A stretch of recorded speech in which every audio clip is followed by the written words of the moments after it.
interested in raw MHSPLA powerlifting but don't know the rules, there are a few things to take into account.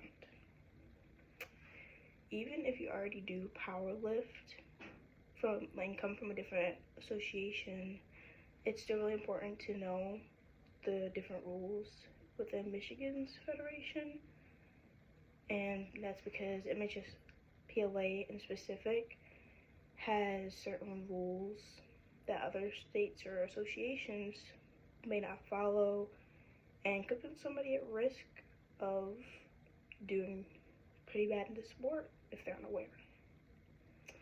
That's why today I'd like to talk about the importance of knowing what's allowed in the MHSPLA and what's not allowed, and how it differs compared to different associations within powerlifting, like THSPLA and USPLA, would be Texas and the USA Powerlifting Associations. According to Michigan Powerlifting Association, in regards to what you can do or you must,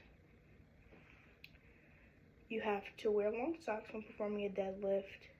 You have to wear socks during weigh-in, which is pretty self-explanatory. If you weigh over or under your weight class, you will be disqualified at the state championship meet. Which means you have to be aware of your weight at all times during the season. And you can use water during your deadlift, but it's not required. Some things that you can't do would be wearing dangling jewelry. It's a safety hazard, of course.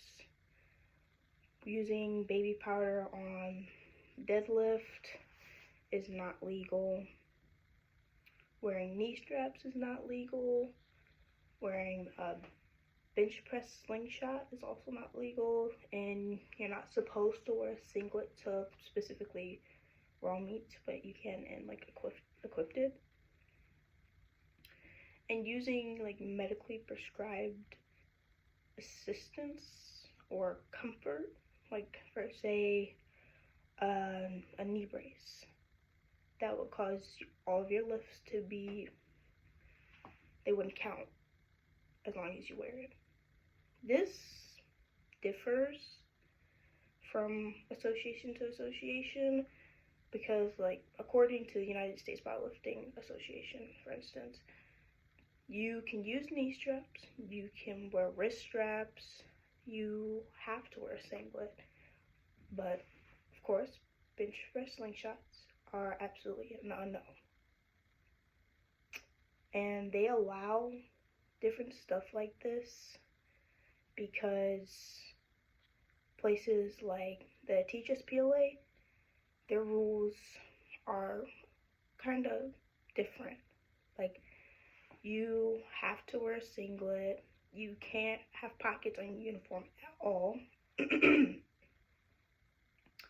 You can use a bench press slingshot, and the only weird thing is that you can't wear socks on deadlift, in which prevents you from getting bruises on your shins.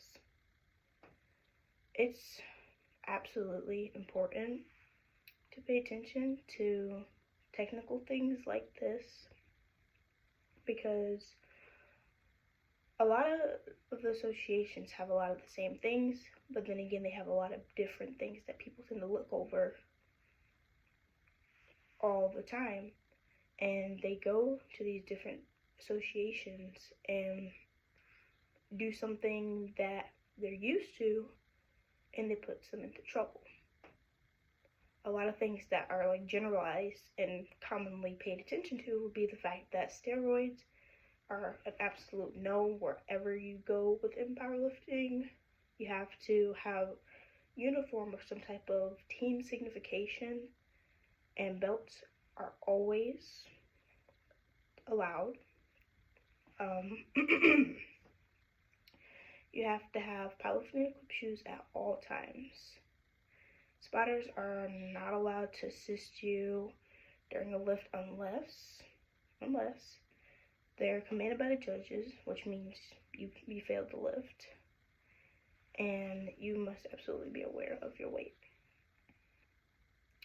So, if you or anyone is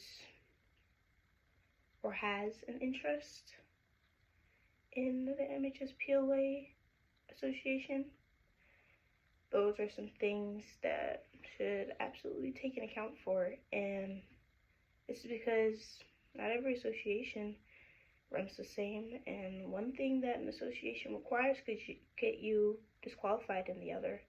So it's always good to be aware.